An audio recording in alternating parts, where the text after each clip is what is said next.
So the one recruit that's making more news right now than anybody over the last few days is, of course, Jaden Rashada, the former Florida commit whose NIL deal went south. Okay. So Signing, by the way, he did sign. Signed a letter of intent. Yes, to be so they more did accurate. mention it. So people are like, oh, well, they committed violation. No, he signed his letter of intent at early signing and everything. But yes, things have gone south. You can continue. So do you take this in from your mind?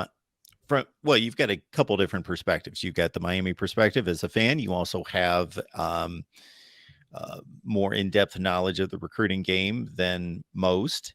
Do you look at this as, okay, this is a reason to chuckle and snicker at Florida?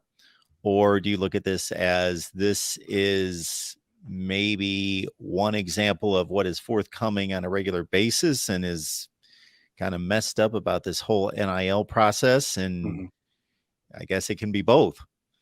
Yeah, I think it's definitely a lot of the first one, a little of the second one, because I don't think that this is going to continue to happen. But basically, Florida wanted to get into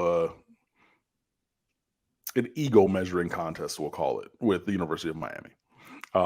And Miami won that battle, right? So you get Rashada to commit to Miami over Florida, head up and everything. And then Florida, basically with NIL, they went back and bid against themselves to get the number where the number has been multiply independently reported to be, right? So I'm not making this up. I answered, well, I heard that it was 13 million. Look, the Athletic, 247 Sports, I think one of the Florida newspapers up there, the Gainesville Sun, like there have been multiple journalists at multiple outlets who have reported, as in done the work behind the scenes. They've talked to people. They've done all those journalistic things, right? And they've reported that number is 13 million. That number didn't come from nowhere, guys, right? So UF, what they did, or their collective, is, look, I'm not going to sit here and say that there were not conversations between the Rashadas and NIL representatives from collectives regarding Miami. That would be asinine, right? So I'm not going to sit here and say, well, he was going to come to Miami for free, and then they just said, no, look, we worked out whatever was worked out is what was worked out under the rules and guidelines of the NIL code. Cool, fine. Let's make that happen. But Florida goes, and then they, wanted to one-up Miami because it's, again, they lost this battle head-to-head, and it's the most important position on the field. So you want then to go and not only get that guy on your roster, but keep him off of a rival's roster, and we're going to play them a couple times in the upcoming years, right? So then they bid a higher number, and then against themselves, we're like, wait. Let's bid another subsequently higher number than the higher number than we just offered this kid. Hey, it ain't tricking if you got it. And if you want to do that, fine. But then they get signed contracts, as has been multiply reported. Okay. And then down the line, whomever from the collective was the guarantor, the person who said, I will guarantee to provide the funding for this contract, right? There has to, at the end of the day, the buck has to stop with somebody or come from someone. But whoever that was, or whomever those people were, decided down the line, 13 million is too rich for my blood, for whatever reason. And then so Rashada is like, whoa, hey, wait. They ain't got shit to do with me, right? Like, y'all already signed this deal. Like, legally binding contract, which is why you then heard about the potential for litigation of them, breaking a contract without having the foundation to do so. Just saying, we're just not gonna honor that contract. What? Then it comes out again, multiply reported, that in the lead up to the early signing period, that the collective goes back to Rashada and say, hey, I know that we agreed and signed contracts to the effect of 13 million, but the number is going to be less than that. Cool. No, it's not cool. Absolutely fuck not. So then he signs his NLI because it's like, okay, well, it'll get worked out. And then they're like, yeah, we're going to work it out and we're going to pay you whatever. I don't know what the new number was, but I'm spitballing half. No, I'm not doing that, right? I was going to go to Miami. I'm here for the extra super duper Skrilla that y'all said y'all were going to give me, right? So that's where, and then they're infighting in the Gator Collective, and they're like, oh well, we never had, and then you have idiots, morons from blogs and podcasts about Florida talking about, oh, these dudes are mad that we didn't let the Rashadas flex us for 13 million. Nobody asked you for 13 million. Y'all came up with this number by yourselves and then don't have the cash to pay for it. That's on y'all for being broke. We're laughing at that. What do you mean? And honestly, it doesn't matter. It was reported way back, way back in August. Nico Iamaleava got about $8 million from Tennessee.